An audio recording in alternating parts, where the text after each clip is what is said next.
there and welcome. Happy New Year. Today we continue with our lessons. Lesson number 7, the accounting journal entries.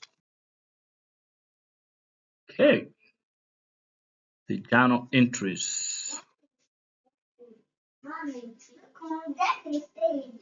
We talked about the accounting journal entries previous lessons, but from the double entry point of view. So accounting journal entries are the fundamental chronological records of every financial transaction business makes, forming the first step in the accounting cycle. So these channels utilize the double entry bookkeeping system that we looked at in the previous lesson, meaning that every entry affects at least two accounts, with total debits always equaling the total credits, and to keep the accounting equation always in balance. Okay. What are the components now of a journal entry? Let's look at the components. So a properly documented journal entry typically includes several pieces of information. Number one is the date. In accounting, date of the transaction is very important. So you always have to include the date the transaction occurred or was recorded. And then have the accounts that are affected. Which accounts are affected? The name and sometimes the account numbers of the accounts involved in the transaction. And also have now the debit and credit amounts. So now this is the monetary value of the transaction, which is now entered into the appropriate debit or credit columns. And then we have a description or a narration. So this is just a brief explanation or reference number. For instance, stock of invoice or check number for transaction, providing context for future review. Let's do an illustration here. I don't know if you can see the the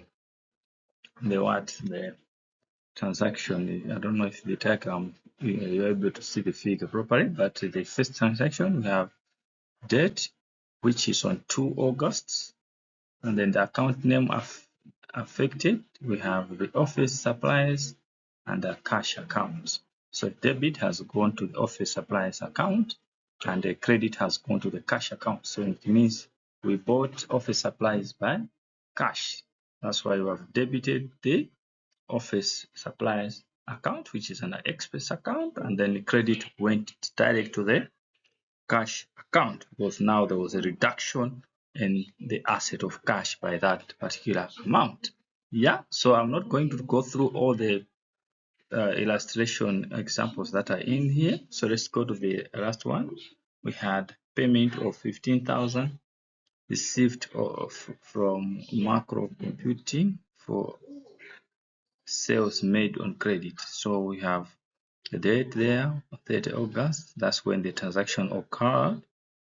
And then the accounts affected are the payroll expense and payroll tax on one side, and on the other side we have the cash account.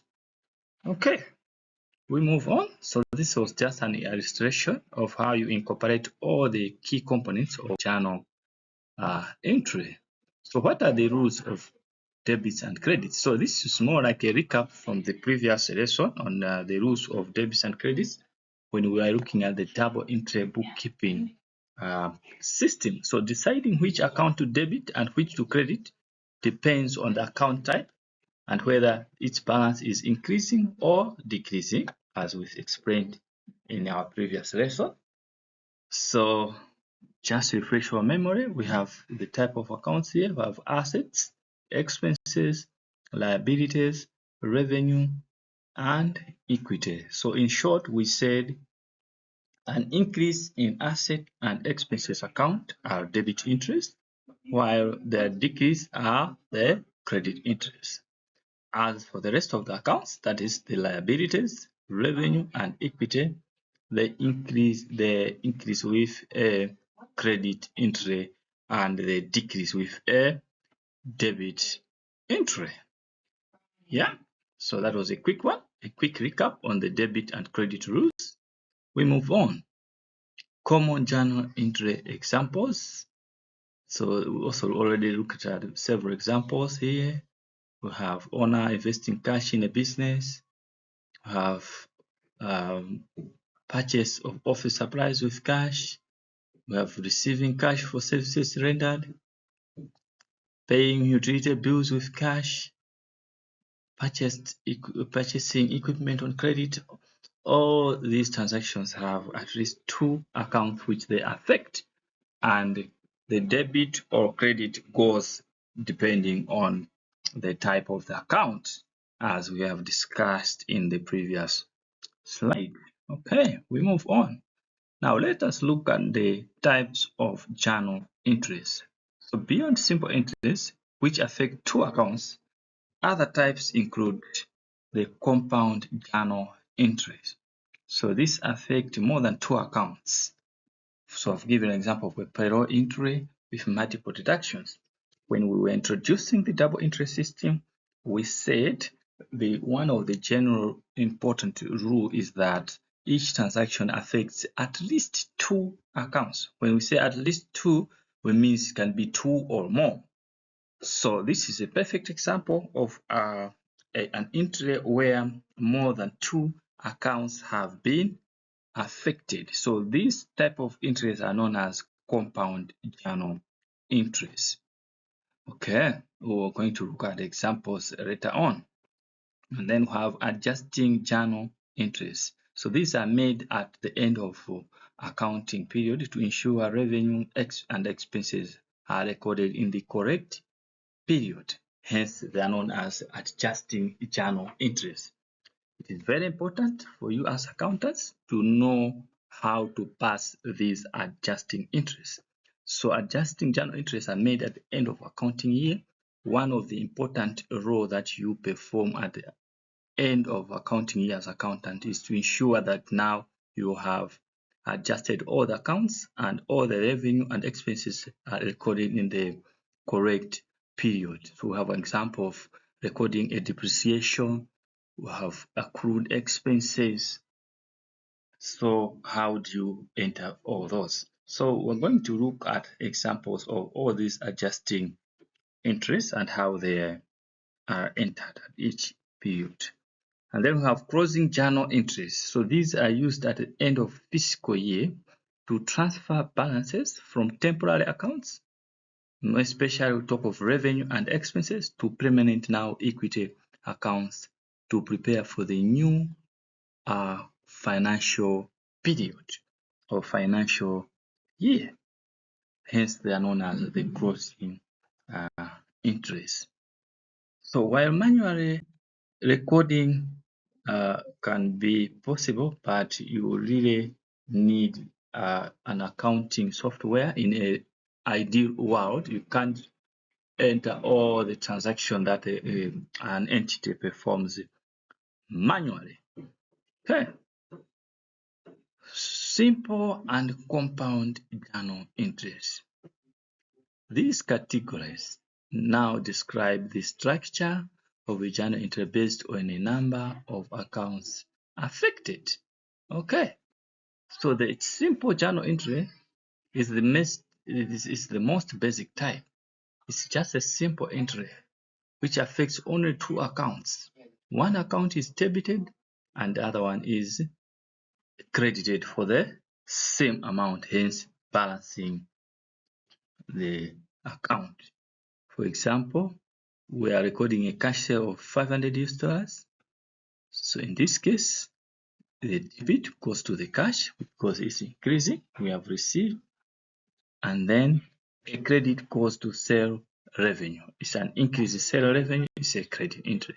So this one is a perfect example of a simple journal entry because it's affecting only two accounts. In this case, cash account and sales revenue account. Then, as we already indicated earlier on, a compound journal entry is used when a single transaction impacts more than two accounts, multiple debits, multiple credits, or both. So the fundamental rule is that debits must always be equal to the total credits. For example, we are paying employees their salaries, which involve various deductions. So a debit goes to the salary expense account. That's the overall. Okay. And then if you are paying salaries, obviously there will be taxes to be deducted from employees. You have to deduct what is known as the pay as you earn, payroll taxes. So that debit goes to the payroll taxes expense account. They're both debits because they're expenses. And then a credit goes to cash, and another credit goes to a liability, which is taxes payable. So you can see that this single transaction has affected a total of 4 different accounts. So in this case, we have 2 expense accounts, the salaries expense and the payroll expense account. On the other side, we have the cash account, which is an asset account, and then we have tax payable account, which is a liability account. So this is a perfect example of how you enter a compound journal entry. And then we have now the adjusting journal entries. Adjusting journal entries, as we earlier indicated, are entries that are made at the end of an accounting period, either monthly, depending on how often you prepare your financial reports in your organization. It can be monthly, quarterly, or annually. So this is to update now the account balances before preparing the final financial statements. So these entries ensure that the revenue and expenses are recorded in the correct period, accounting period, according to the accruals accounting principle that we looked at in lesson number 4 and 5. So revenue recognition and matching principles, that's why we emphasize on recording a transaction using the correct time frame. So adjusting interest almost never involve cash account. Common types of adjusting interest include accruals, so recording revenue and revenue earned or expenses incurred that have not yet been received or paid in cash, e.g. you're paying wages owed to employees at the end of the period but not yet paid. Okay, so I have an example here.